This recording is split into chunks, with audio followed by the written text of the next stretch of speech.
Mainit ito guys. Ito yung cover niya pala. Sa loob na lang ako maglilinis. Ito. Total na dry naman na yung tubig. Meron pang konti.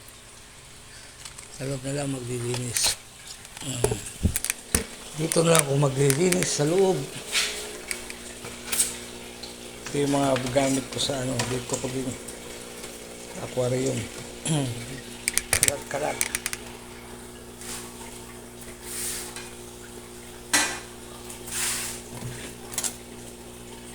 Ano lang, paglilinaw lang, walang hinugas ang plato dito. Meron lang paminsan-minsan pero hindi naman ano. Mga hinugas lang dito yung mga pantagay lang. Wala dito, may tira pa ako. Yan, mga pantagay-tagay lang. So, linisin ko mga ito. Ito. Ito natin kotin ko dito. Para hindi yan. Ayan. Ayan. Kamay lang naman yan.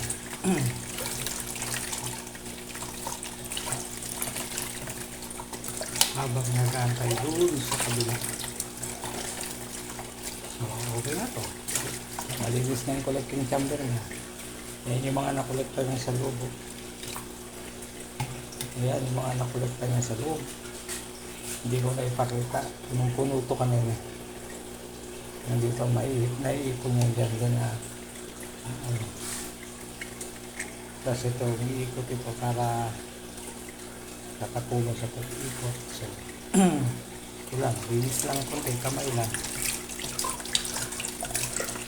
Hindi pwedeng sabunin dahil baka hindi maasimutan sabon.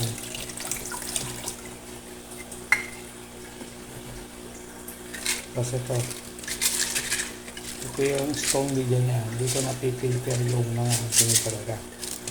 So, tapos ko muna ito bago ko linisin yung stone media niya.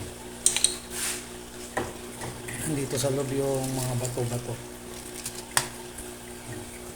Tapon ko muna ito. Sa labas ko na itatapon para hindi magbara dito sa sink. So, diba guys, natapon ko na yung tubig sa labas. So, ito naman lilinisin ko. Bali, malinis ito mga accessories niya. Ito yung propeller casing. Ito yung propeller niya. Tapos ito yung cover niya doon sa loob. Tapos ito naman yung stone media. Patanggalin ko lang ito para matanggal yung mga slimy sa loob ng nakabapit sa bato. Yan, konti lang. Hindi pwede sabunin ito guys kasi baka hindi matanggal masyado yung sabon, hahalo sa tubig. So, kamay-kamay lang. At meron naman ako sabon na safeguard kanina lang. Yan, ganyan lang. Tapos na. Ay, babalik na ulit. Ganyan lang.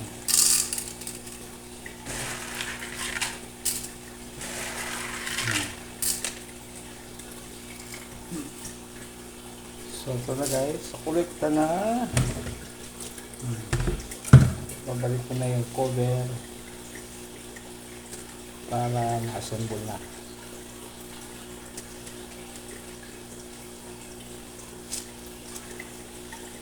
So, yun na. Yun guys. Ma-assemble na ulit. Ayan. Yung mga accessories niya. Okay. So, yun lang. Assembling na. Doon ko na assemble dyan. Bye.